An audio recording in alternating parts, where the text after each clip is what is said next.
Ipinapakita ng mga larawang ito sa screen ang tindi ng pinsalang tumama sa Kiev noong madaling araw. Apoy, usok, mga sirena, mga emergency team na nagmamadali laban sa oras at ang kabisera ng Ukraine ay muling nasa gitna ng mabigat na opensiba ng Russia. Ngayong Lunes, Hunyo 15, 2026 inilunsad ng Moscow ang isa sa pinakamalalaking sunod-sunod na pag-atake ng missile at drone sa Ukraine na pangunahing tinarget ang kabisera. Ang naging bunga ay urbanong kaguluhan, blackout, mga patay, sugatan at malaking simbolikong pinsala. Dito, ang E.V. Pechersky Lavra, isa sa pinakamahalagang lugar ng Kristyanismong Orthodox at pandaigdigang pamana ng UNESCO, ay tinamaan at ang katedral ng Dormisyon ay nilamon ng apoy. Hindi lang konkreto bubong at grid ng kuryente ang tinarget ni Putin, sinubukan din niyang magpadala ng mensahe ng takot. Matapos makita ang Ukraine na sumusulong sa malalalim na pag-atake sa loob ng Russia, matapos makita ang kwento ng Russia na humihina ang epekto. Matapos kumpiskahin ng United Kingdom ang barkong konektado sa Ghost Fleet ng Moscow sa English Channel. Nagpakawala ang Russia ng 70 missiles at 600 drones para pasukuin ang Kiev habang pinapakita ng Ukraine na kaya nitong lumaban, harangin ang opensiba at tamaan ang mga sensitibong bahagi ng kalaban. Dito pumapasok ang tanong, ano ang itinatago ni Putin sa pag-atake? Bakit na yon tinarget ang Kiev? Paano nga ba nakalaban ng Ukraine sa gabing gustong guluhin ang kabisera? Ikukwento ko sa'yo lahat. Kung gusto mo ng diretsong nilalaman, mag-subscribe ka na dahil araw-araw may ganitong video dito. Naglunsad ang Russia kagabi ng malawakang koordinadong pag-atake sa Ukraine gamit ang missile at drone mula sa iba't ibang direksyon. Ayon sa datos na inilabas ng mga autoridad ng Ukraine at iniulat ng mga internasyonal na ahensya, may 70 misil at 600 at 11 drone na pinakawalan laban sa mga lungsod ng Ukraine, kabilang ang Kyiv, Kharkiv at Dnipro sa mga target. Nakaya ng depensang panghimpapawid ng Ukraine na pabagsakin o gawing inutil ang karamihan sa mga armas, 50 missile at 500 at 82 drone, ngunit marami pa rin tumama sa mga urbanong lugar, infrastruktura at sensitibong punto.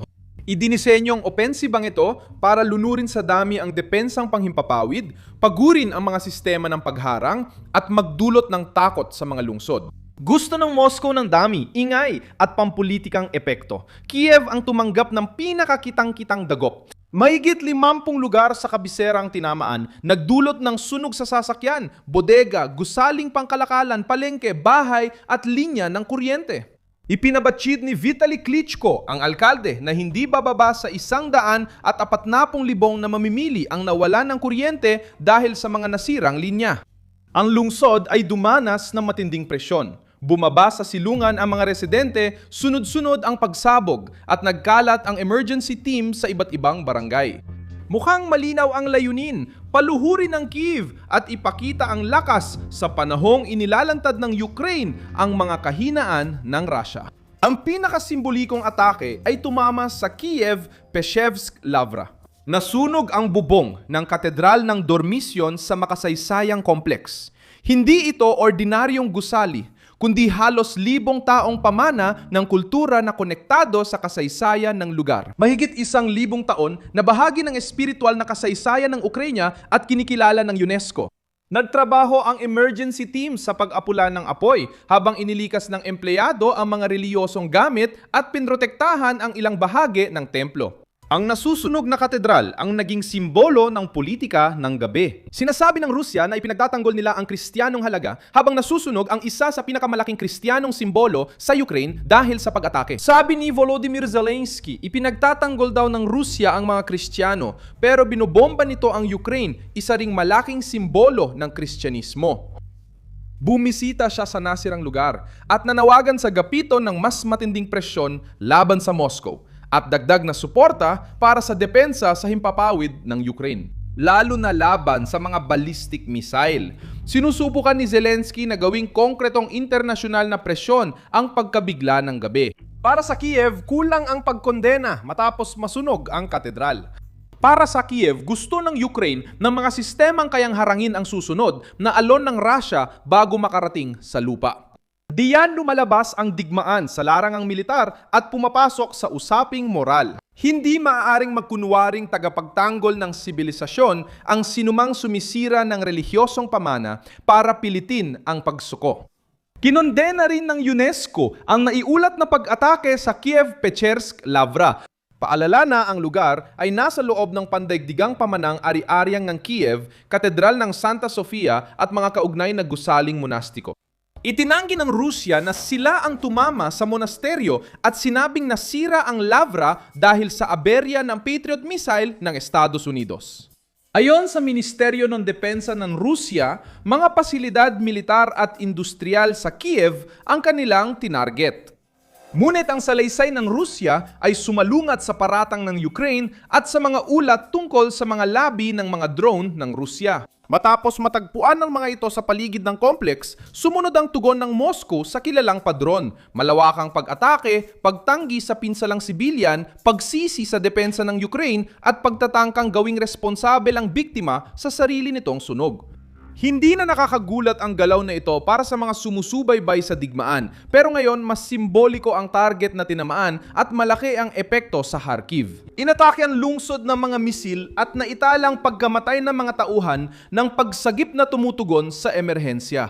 Iniulat ng mga autoridad at international na ahensya na 5 tauhan ng pagsagip ang namatay sa reyon, habang may iba pang mga tao na nasugatan. Ang pag-atake laban sa mga taong sumusubok magligtas ng buhay ay nagpapalala ng galit dahil ipinapakita nito ang isang brutal na pattern. Naglalagay ang taktikang ito ng matinding presyong psikolohikal sa tao at nagpapahina sa serbisyong pang-emerhensya. Ang mensahe ay malinaw at mabagsik. Kahit tumutulong, nagiging target ng kampanya ng pananakot ng Moscow. Nadamay na rin ang ibang rehiyon sa opensiba. Dnipro, Kryvyi, Kropivnitsk, Shostka, Sumy at Zaporizhia ay lumitaw sa balita sa gabi bilang mga lugar na tinamaan o nakaalerto dahil sa sunod-sunod na pag-atake ng mga drone at misil.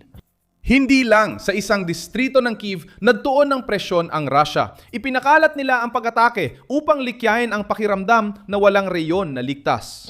Ito ang luhika ng saturation. Mas maraming drone at misil mula sa iba't ibang direksyon at lungsod, kaya napipilitang magdesisyon ang depensa ng Ukraine kung saan gagamitin ang mga interceptor at saan tatanggapin ang panganib. Kahit maganda ang interception, sapat na ang pinsalang dulot ng armas na nakakalusot para maparalisa ang kalsada, sirain ang kuryente at magdulot ng takot. Ang politikal na koneksyon ng mga atake ng Ukraine sa Rusya ay tumutulong maintindihan ang sitwasyon. Pinalalawak ng Ukraine ang mga malalayong operasyon laban sa infrastruktura ng Rusya kabilang ang pag-atake sa imbakan, enerhiya, logistiko at estruktura kaugnay ng digmaan. Nasasaktan nito ang kwento ni Putin dahil ipinapakita nitong wala talagang ganap na kontrol ang Moscow kahit sa sarili nitong teritoryo. Kapag nararamdaman ng Rusya na bumabalik ang digmaan sa kanilang bansa, tumutugon sila sa pagpapakitang lakas laban sa Kiev. Naapektuhan din ang politikal na sitwasyon ng kaso ng barkong nasamsam ng United Kingdom. Inakyat at sinamsam ng mga puwersang Briton sa English Channel ang barkong pinag-iinalaang bahagi ng Ghost Fleet ng Rusya na ginagamit para iwasan ang parusa at panatilihin ang daloy ng langis nito. Tinarget ng operasyon ang sensitibong bahagi ng Moscow dahil ginamit ang Ghost Fleet para pundohan ang digmaan kahit may pressure mula kanluran. Kapag nahuli ang ganitong uri ng barko, nawawalan ng pera si Putin, nawawalan ng ruta at nawawalan ng kontrol sa kwento. Ang tugon ng Russia laban sa Kiev ay naging paghihiganti at babala. Habang pinipisil ng kanluran sa dagat, ginagatuman ng Moscow ang labanan sa lupa. Si Donald Trump ay lumilitaw din sa likod ng diplomatikong usapin ng krisis na ito. Bago ang opensiba, nag-usap sina Zelensky at Putin nang magkahiwalay sa Panggulo ng Estados Unidos para subukang wakasan ang digmaan. Dahil sa pag-atake ng Russia matapos ang pag-uusap, sinabi ni Zelensky na walang tunay na kagustuhan ang Moscow na tumigil. Sa gitna ng negosasyon, nagpapakawala ang Russia ng daan-daang drone at 12-12 ng misil sa mga pangunahing lungsod ng Ukraine. Pinahihina nito ang pahayag ng Russia ukol sa kapayapaan at naglalagay ng presyon sa mga lider ng G7 na tinatalakay ang digmaan at iba pang internasyonal na issue. Tumugon ang Pransya sa pag-atake sa Lavra sa pamamagitan ng paghahambing nito sa pambobomba sa Notre Dame at hindi ito basta rhetorical na paghahambing. Sa mga Pranses, ang Notre Dame ay sagisag ng pananampalataya, kasaysayan at pagkakakilanlan. Sa mga Ukranyano, ang Lavra ay simbolo ng alaala, tradisyon at pagkakabilang. Kapag inatake ng Rusya ang ganitong pamana, hindi lang nila sinisira ang estruktura, kundi pati ang simbolo. Kapag Kristiyano ang simbolo, mas tumitindi ang pinsalang politikal kay Putin na matagal nang nagtatangkang ipakita ang Rusya bilang tagapangalaga ng tradisyonal na halaga.